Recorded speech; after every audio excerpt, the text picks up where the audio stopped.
This is the Whole Care Network.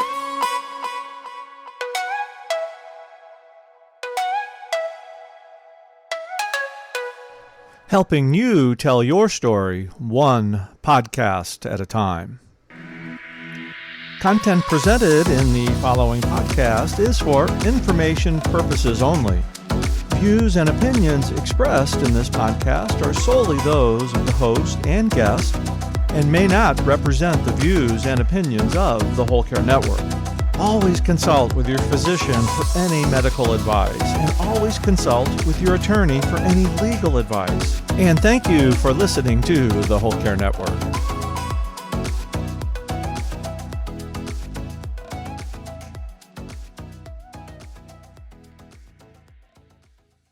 Hello, everyone, and welcome to Caregiver Chronicles. My name is Sarah, and today I am here with Rebecca Sugar. Rebecca is a caregiver for her father, a mother, a writer who has articles published for the Wall Street Journal and the New York Sun. She has several other published articles, and she's also the author of the book Everything is a Little Broken, which is fiction but loosely based on her experiences caring for her father. Hello, Rebecca, and welcome to the show. How are you today? Hi, I'm great. Thank you so much for having me. I've been looking forward to this. So thanks for having me. Thank you. I'm excited to have you on. I know that caregiving, I know that you use humor in your book, in your fiction book about caregiving. And it's, humor is so important to caregiving. But before we get into all that, I really want to talk about your journey as a family caregiver. How did that start? Right. So I often sort of try to differentiate myself as a caregiver between what I do and what a lot of other people do when they say caregiving.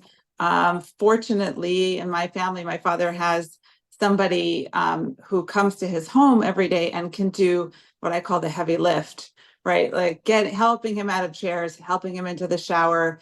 The sort of physical labor does not fall on me. And I am let's say, truly grateful, because I know people who have to do those jobs, and it's really, really hard, both physically and emotionally and mentally. And so I don't have to do that. And he also lives with my mother. And so he has a lot of support physically at home. I am my father's caregiver in the sense that I'm very close to him, and I always have been emotionally. And I find that often that relationship is sustaining for him, and helps him in ways that lining up his pills may not, or getting him out of the shower may not. So I'm a kind of caregiver, and I want to be careful to say that out of respect for all the people who do the other kind of work, which I really don't do.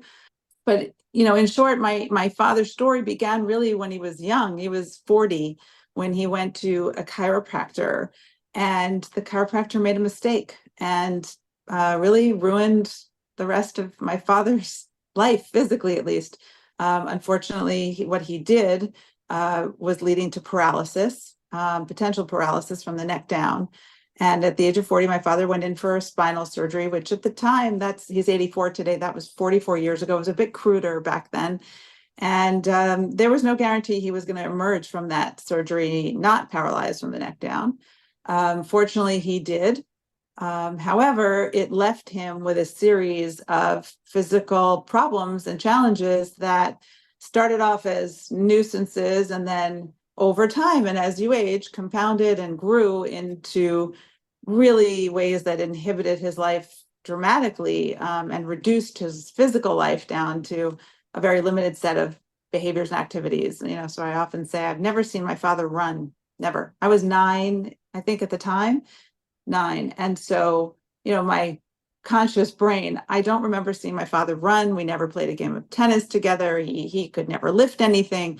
But those were always sort of the low level, like, yeah, that's what dad can't do. But, he could go with you to the beach and just sort of wade in the water ankle deep. He could never swim. And I guess as a kid, you don't really view much of that as too extraordinary. But over time, right, then it became so many other things.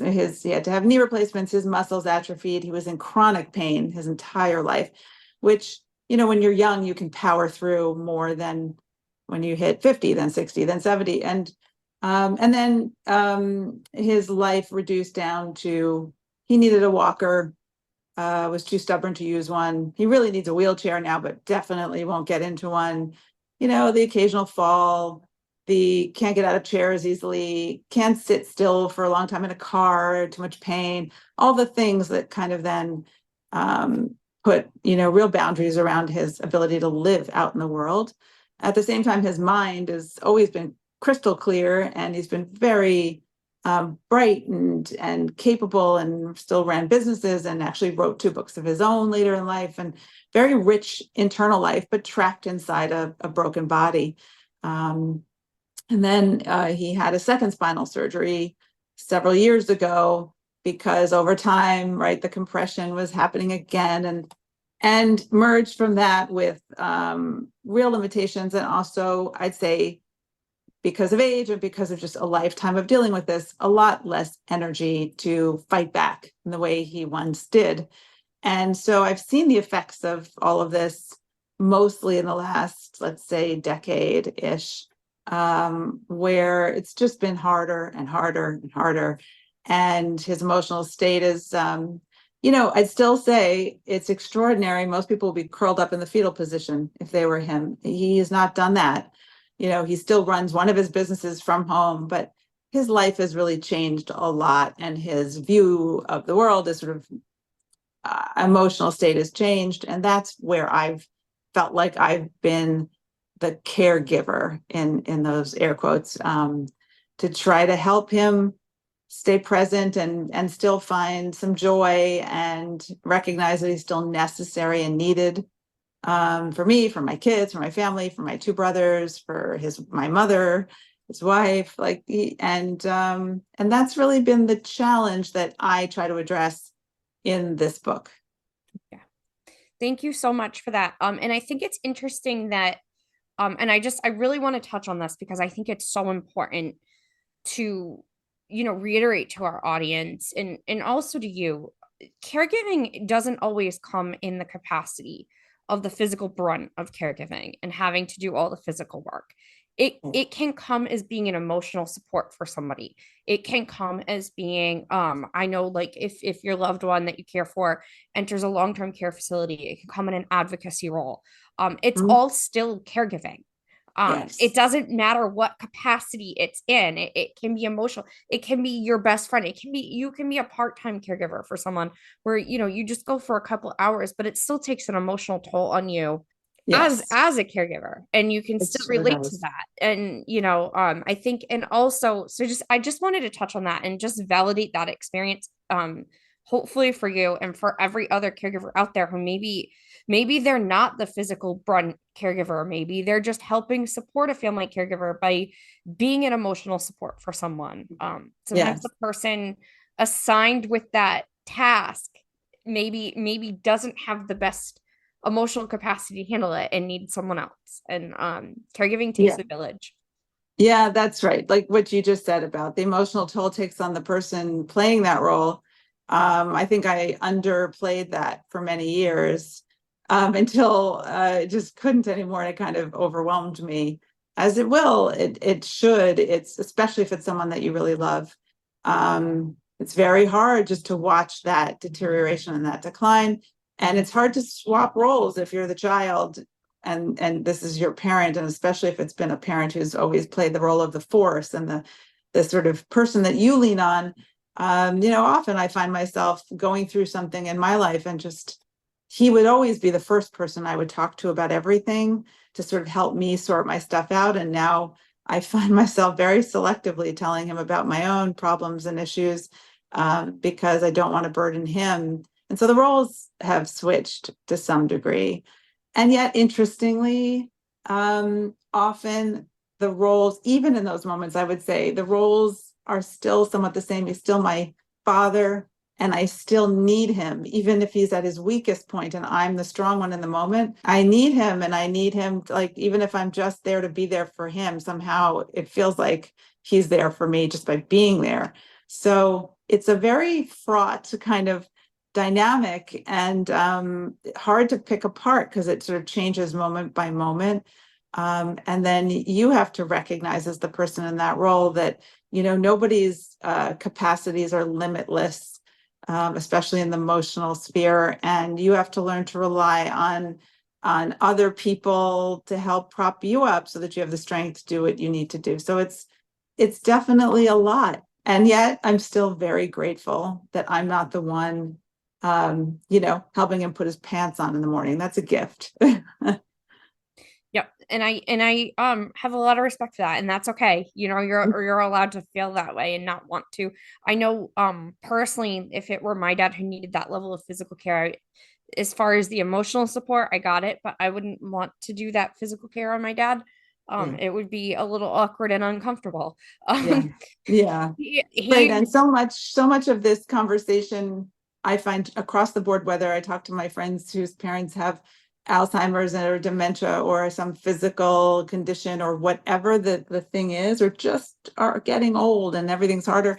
Like dignity is such a theme, and maintaining their dignity in these difficult moments. And sometimes it's unavoidable. You can't, but where you can, it's helpful. And this idea, right, of like helping my dad into a shower just feels, I really want to honor all the kids who have to do it, who don't have help, and they have to do that for their parents. And those moments are a little bit of a heartbreak, because that distance between parent and child is often the line for me, feels like dignity, or and to have to step through that is really, that's a challenge I have not had to face. And so again, so grateful for that. and that's a good thing, and that's actually an interesting thing that you touch on a little bit is preserving the dignity, and in what capacity, because that's a big thing in healthcare. Especially when I was in nurses, there was a big push for preserving dignity of residents, regardless of the caregiver role situation. Always trying to keep them covered as much as possible, respecting their choices. and Mhm. and dignity is so much more than just privacy. It's so much more than that, and there's so many ways to preserve that for a loved one.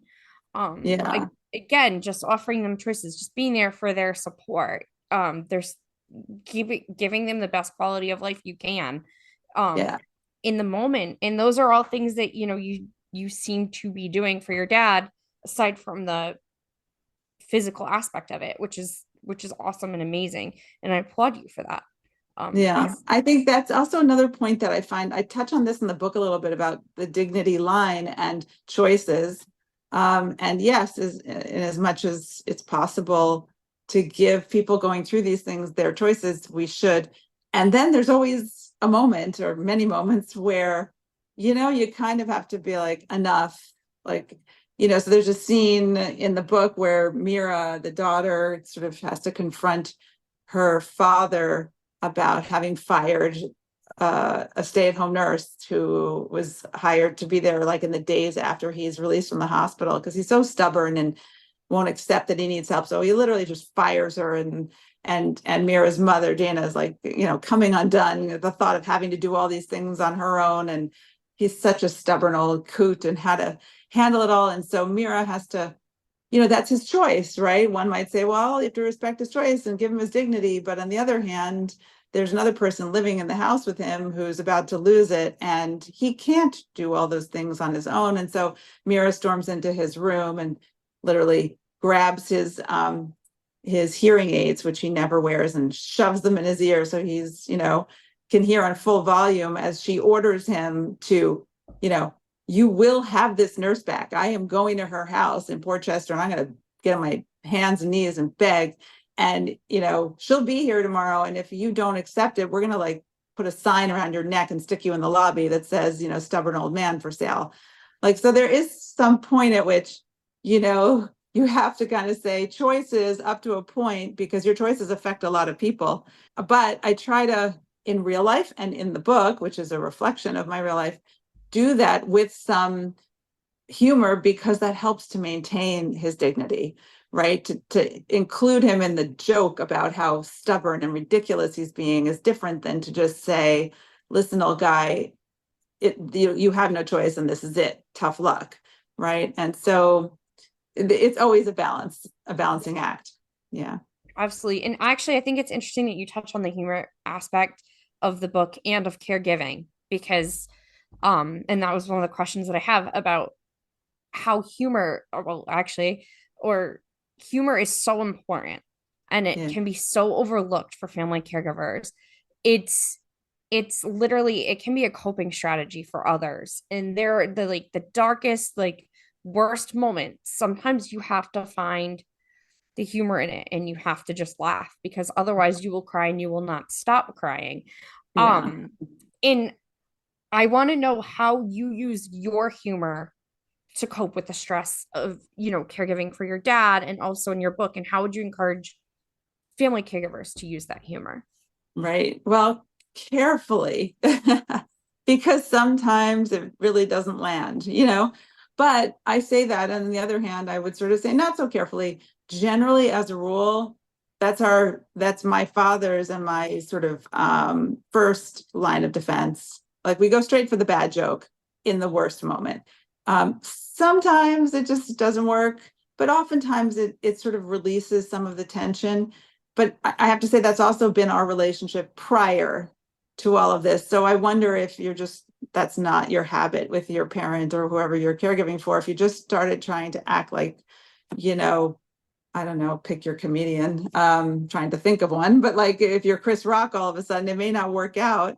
But you know where the boundaries are around that in that relationship. But for us, there have been very few boundaries around humor overall. And so in the context of what's been happening to him, right, as you say, number one, what else are you going to do? Like, is it going to be better if I sit there and just weep over the neuropathy in his legs or the fact that his second spinal surgery, he woke up one of the 15 or 20% of people who couldn't use his arms for a few weeks? Like, that's not funny. But it's also not useful to sort of fall apart.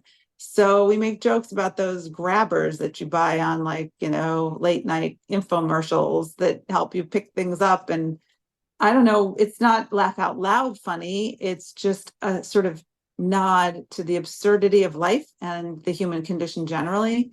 And also important to include yourself in the humor, meaning a lot of this experience of watching a parent grow older has to be some realization that you're next in line and you're headed in the same direction and you don't know which of the things are going to impact you, but something always does, some things always do. And we're all fragile. We're all just, our bodies, I don't know how much you work out and take your vitamins, you still are not, likely to be, lifting 200-pound weights over your shoulders at that age. And you might fall and you might have all kinds of conditions. And so you have to be able to kind of laugh at yourself, not just at the condition that the person is going through.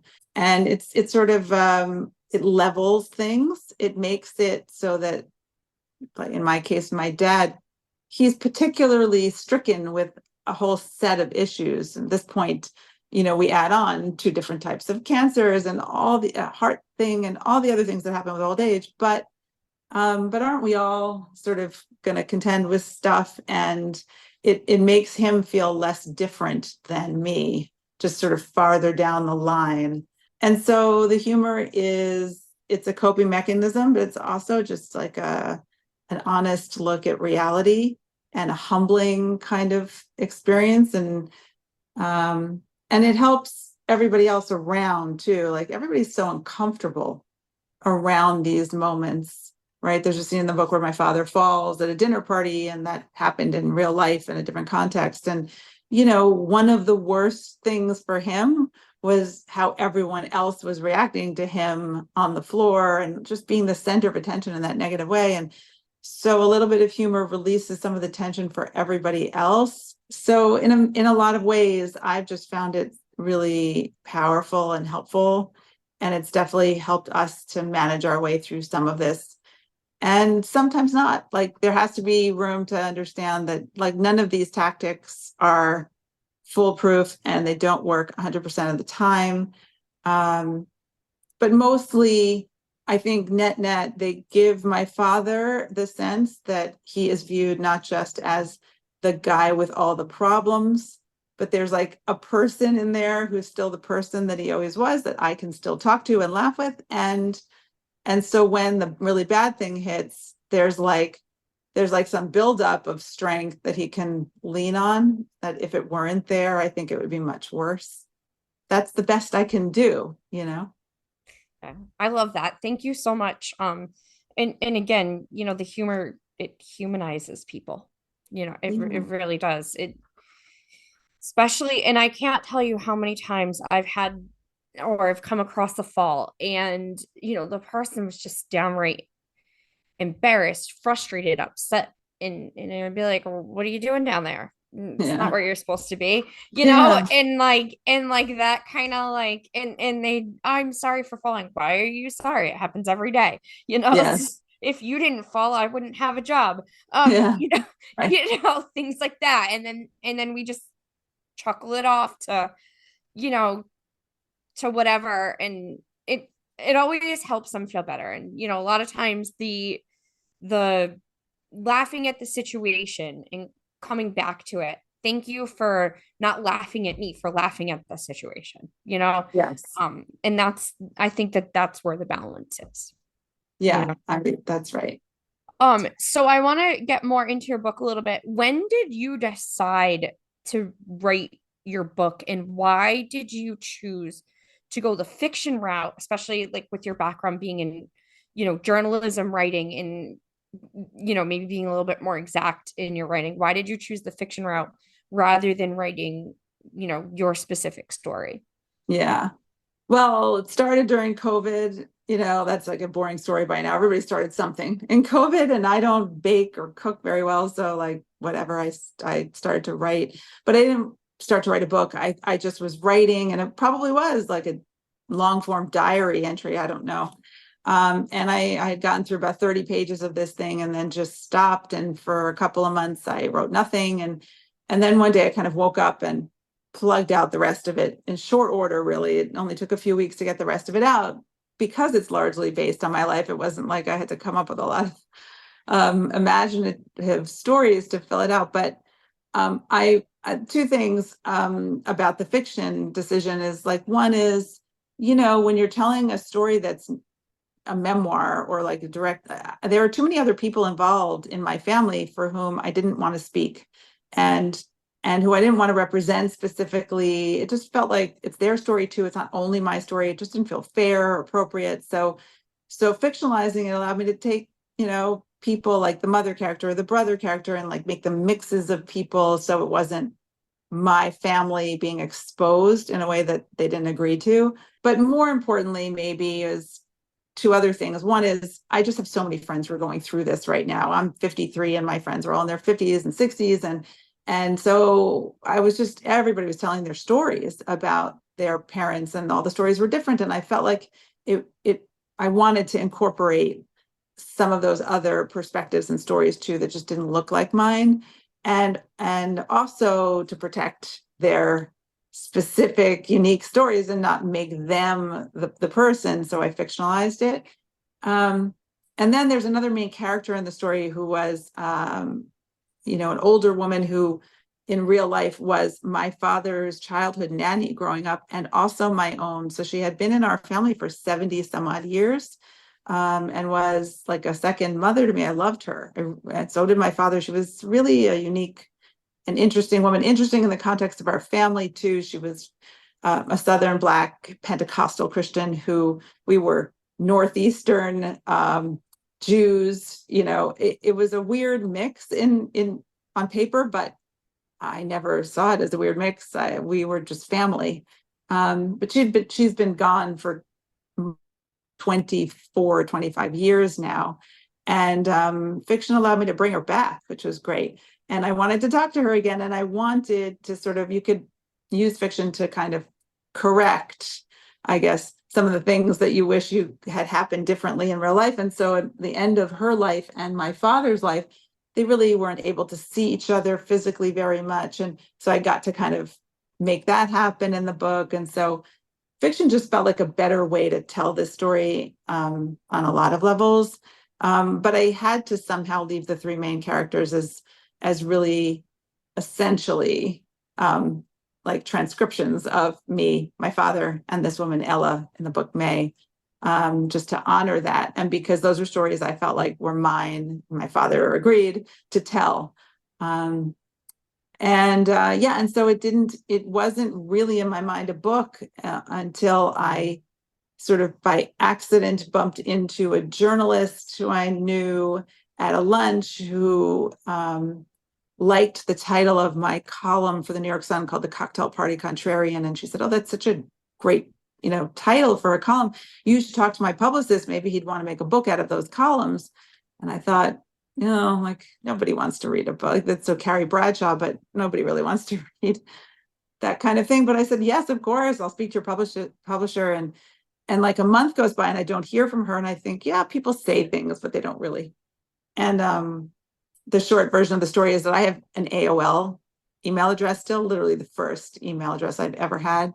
And everything goes to spam in AOL. And so you have to check the spam folder. And I did about a month later. And the journalist had written to me the next day, introducing me to her publisher. And I just never saw it. So I wrote to the publisher, we speak. He was not interested in a book about columns. That was not a good idea. And he sort of said, written anything else? And I just sort of said, well, I just wrote this thing. I'm not even sure it's a book about, my father getting older. And he said, oh, my mother died not too long ago of Alzheimer's. I'd really be interested in seeing that. So he just connected to it on an emotional level. And so I think I must have, like that week, gone back and sort of scrambled and put it into book form, whatever I thought that meant, and sent it to him. And that's sort of how it happened. Yeah. Well, thank you so much for sharing that because I think that inspiration for books comes from all kinds of places. And I like that you chose fiction, like for the reasons that you said. A lot of people, when they write books based on their caregiver experience, sometimes get negative feedback from the closest people, and it has, unfortunately it has I've heard stories of it burning bridges. I've also heard stories of it going really well and people really understanding, or a lot of times they choose to write after the person's gone. And your father's still here, so I'm curious, what was his reception to this book? Yeah, it's so funny because he didn't have much of a reaction in the beginning because he said to me, how can I react? It's like reading your diary. Like, I don't even know what to say. And then I had done a couple of podcasts or, events around this book, and everybody was asking me that. And I went back to him and I was like, Dad, you got to give me something, because everyone's asking, like, what's your reaction? And he's so funny. He's like, the first thing was sort of humorous. He's like, I could write a rebuttal to this book. That didn't happen that way, or you misremembered what I said, or I meant it this way. So that was like the first reaction. And then the second reaction was, we all thought he should write a book now from his perspective about the same exact events, because, I think I acknowledge in this book also, and this is an important piece of I think anything that any adult child writes about their parent is, if there's not a recognition by a certain age that what you know of your parents or think you know of them is just a lens that you brought with you from childhood and are probably still looking through, then you're not really where you should be developmentally. Like, I know my father, I think, quite well, because we spend a lot of time together and I really have deep conversations with him. But as I was writing this, I realized, what I just said to you before, I've never seen him run. I've never seen him lift a heavy object. He spent 40 years before I was like, or, I guess 32 years before I was born, but 40 years before I was like conscious, living a life that I wouldn't even recognize as his today. Like, I don't know that person who was full of vigor and life, and who did crazy things and went to college and ran around and built a business and had all the energy in the world. So I only know this little piece of him, or the May character, who was, in my experience, already in her older years, and sort of like stereotypical, right? A Southern, she wasn't highly educated formally because she wasn't allowed to be, came from a background where a lot of bad things happened in her life, and then came to live in my home. I thought she was part of my family. It never dawned on me much that she had a family, and unpeeling the ways in which we see the people in our lives who are older was a really important theme in this book, I think. And trying to look at them through somewhat of an adult set of eyes as opposed to my childish eyes. So I'd be really curious actually to see what he saw in those same moments. And maybe they were wildly different recollections, and they would be, right? But at the same time, ultimately, his biggest reaction, which was really nice, was that it's a gift, right, to be a parent at a certain age and to have your child hand you effectively a set of memories about them, what you remember they're saying, what made an impression on you, what you're going to hold on to when they're gone. Even if it's not complete or if he argues with some of it, it's nice to see what your child feels about you in that way. And I often think, like, I have twin teenagers, and I think, like, I can't imagine a better gift when I'm older than if they just, even if they just bullet pointed like things I've said that they remember, or ways that I've been that they remember. So ultimately, he was really happy with that. Thank you so much for that. I appreciate that answer and hearing his perspective on it, because it's got to be like you said, it's got to be a bit of an honor to have your own child write a book about your experiences, and also as, again, sensitive, especially with all the fragileness and the health conditions and stuff like that you've watched your father go through. And I do want to touch on one thing, like that you said earlier, and you kind of reiterated. This was your whole life. Your dad being sick or needing support was pretty much your entire life. You don't know any different. And for a lot of family caregivers, a lot of younger family caregivers, this is what they're born into. This is, they're born with an unwell parent. They're born with, a sibling who already has some type of medical condition, and they end up living their whole, or they're born in a situation where their grandparents take care of them and their grandparents age faster. And I think caregiving journeys start younger and younger and younger than we realize. A lot of people think that you don't become a caregiver till you're in your 40s, 50s, 60s, and that's not always the case. Yes. You may have still been the child in that situation, but I'm sure that there were moments as a child where you had to look out for your father, and maybe you might have felt that you needed to protect him. And I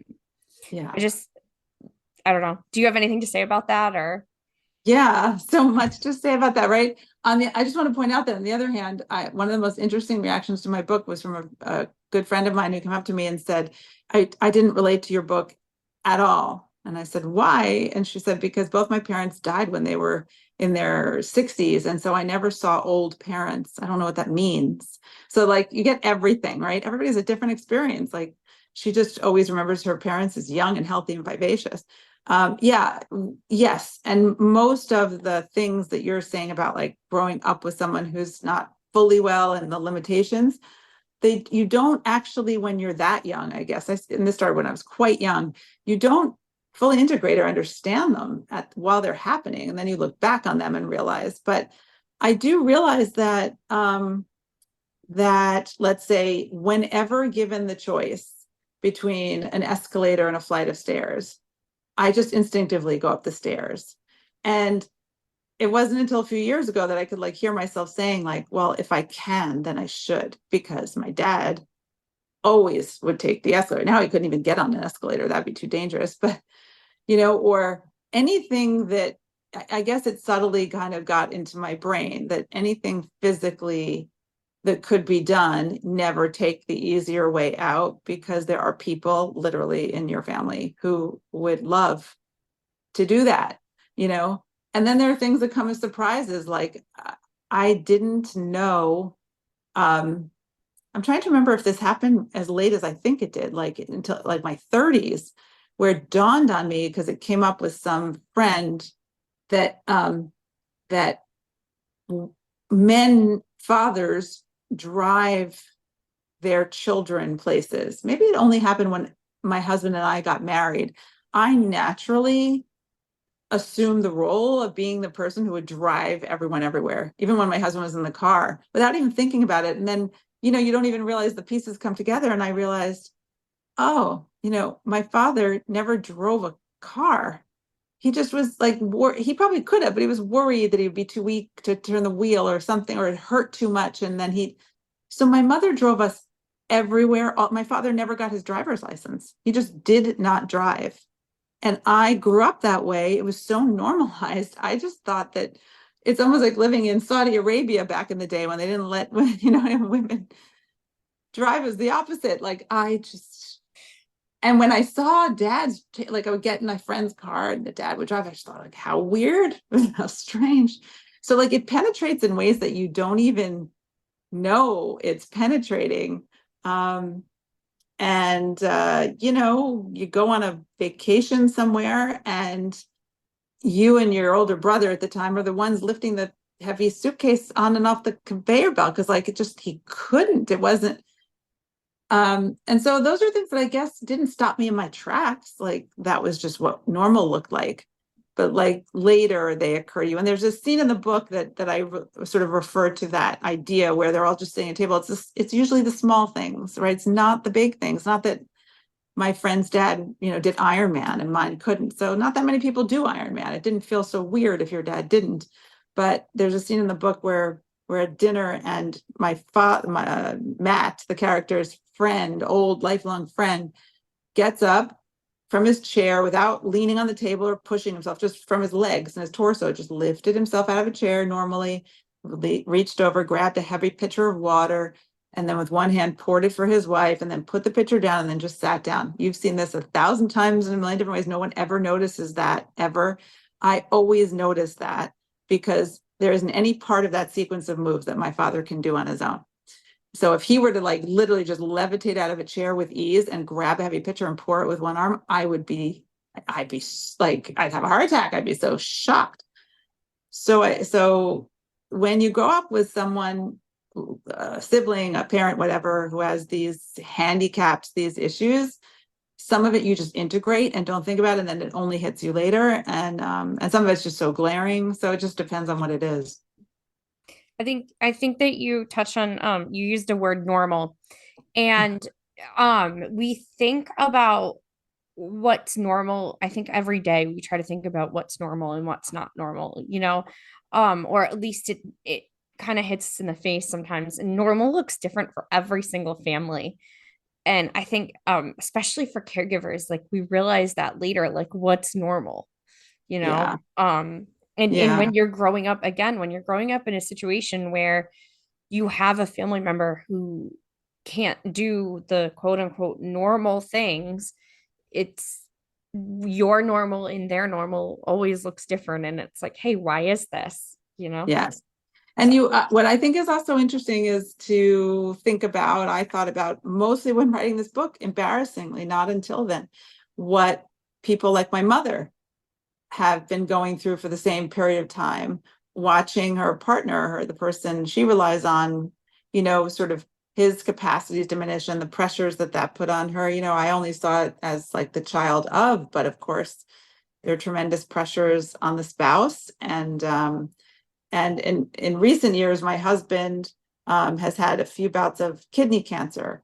And fortunately, today he's okay. But, in those moments, I guess it sort of cropped up for me. There was the first round of it was really a major operation. And like it took him a month in bed to kind of really recover. And you start to think like, what has my mother been doing all these years, worrying what will happen next, all the anxiety and anticipation of it. Can we get through this? What's the impact on the kids seeing this? Telling my kids, this just happened not too long ago, last month, that my husband had a recurrence of his kidney cancer, which they fortunately were able to handle with a very sort of simple, in quotes, procedure, an ablation. But having to sit my kids down and tell them that they're 17, so they're not babies, but it must have triggered a lot in them, and to say it's back, right? Like, what did my mother feel looking at us all those years saying, Dad really can't go to the beach with you today, or Dad's got to go in for another surgery. They're worried about this, they're worried about that. Like all the things that you just don't think about because you only see it from your perspective. That was really important for me. And I didn't completely tackle it in the book because how could you possibly really know? But trying to at least acknowledge what I didn't know was really key to this as well. Because it's usually not just one caregiver, right? In anyone's life, there are multiple people helping if you're lucky. Sometimes I have a lot of girlfriends who bitterly complain that, they're the sibling, and then like their other siblings are kind of either completely absentee, as is in the case in my book, or they're around, but they're kind of like really happy that you've raised your hand and are so confident. And they're kind of the ones who say, yeah, definitely call me if you need anything, but like they don't lean in. So a lot of people feel like they're going it alone, but they're not. There's a spouse, there's a best friend, there are other people who are invested in that person too. And so there's a lot that goes into it. Yeah. Well, thank you so much for that. I think we touched on everything that I wanted to touch on. I just want to ask you my favorite question to actually ask my guests. What is your favorite form of self-care? Oh boy, well, it's changed, right? Like literally, I always laughed at like, I wish I had liked alcohol more because it's such a good coping skill if you don't abuse it for like parenting and for this and for something. So I just don't enjoy it. So that was never my thing. Like I literally early on just think chocolate is just such a gift from God. And, I give a plug to like Ladrock chocolate in particular. It's like literally makes me feel better the second it goes in my mouth, but that also becomes its own problem. So really very recently, in the last 6 months, I have taught myself to do meditation, which I never thought I could handle because I can't sit still. I don't get manicures because I can't sit still long enough. Like who can sit there for that? And I thought me and meditation are not a good mix. And I was shocked at how quickly I took to it and how beneficial it's been. And I'd say that, and like any good run of country music on my playlist. Like, country music is just good for the soul. And I say that as like a Jewish New Yorker. I'm not the likely candidate to listen to it, but I love it. And even some gospel music, which I touch on in the book too, which is related, I would say to country music. Any kind of storytelling, deep, heart-wrenching kind of music has helped me to feel well. I mean, nobody ran off with my spouse and like took my truck and set fire to my beer. So like maybe I'm doing okay. Like that's the country music version. Or I don't know. There's something about like going within and just allowing yourself some quiet time. It's an obvious answer, but I think it's not obvious until you need it. And I found it later, and I love it. I think that's awesome. I think that that's three great coping strategies, actually: chocolate, music, and meditation. Yeah. You can't Yeah. go wrong with any of those three things. What are yours? What are yours? Oh, mine changes by the week. Oh, okay. What is it this week? For music, for me, it's always heavy metal. Oh, oh, wow. I like listen, you look less crazy if you're screaming along with music rather than just into the abyss. Yeah. Um, Yes. I always say that. I love meditation too. Sometimes it's a walk. Um, sometimes it's playing a video game. Right. Self-care, self-care to me doesn't have to be, and I say this almost every week. It does not have to be expensive. It shouldn't be expensive. If it's putting a financial burden on you for self-care, it's not self-care. It's Yeah. just another stressor. It should be easily accessible, Yeah. and That's it right. should be something that you enjoy. And once it starts to feel like a chore, like for me, journaling really was feeling like a chore. Yeah. So once it starts to feel like a chore, don't do it. Pick something else. Um, Yes. Wait, it and I can't leave out Batman. I have a big 67-pound English bulldog named Batman. And like, how did I not lead with him? Because if there's one thing in life that I love the most right now, it's just to roll around on the floor with that big slobbering, shedding, fat dog and rub his belly. And like, you can't not feel better afterwards. So that might be my number one pick. And pets are great. I'm a huge advocate for pets too. If you can have a pet and you can handle that, that extra thing to care for. Yes. Pet therapy is a real thing. Yeah. So huge Right. fan of pets too. Yeah. Yeah. I want to just ask you real quick, where can my audience find you for more information? You can go to my website, RebeccaSugaronline.com. And the book is available. Everything is a Little Broken on Amazon and BarnesandNoble.com. And I have like a, not a doppelganger, but like a, what do they call it when you have this another person out there with the same name, Rebecca Sugar, who's a very famous animator for Steven Universe, that show, which I've actually never seen, but so often people will put in Rebecca Sugar and they'll find her, and that's not me. I don't animate anything. So it's RebeccaSugaronline.com. Awesome. Thank you so much, Rebecca, for being here and sharing your story with us. Well wishes to your dad. I hope, I know, I know he's never going to get better, but like, we're just sending him like, strength and support to your dad, your mom, yourself, and also for your husband. I know the battle of kidney cancer through a child's eyes, as my father went through it when I was young. Uh, But I don't think I've actually shared that story on my show. But someday maybe I will.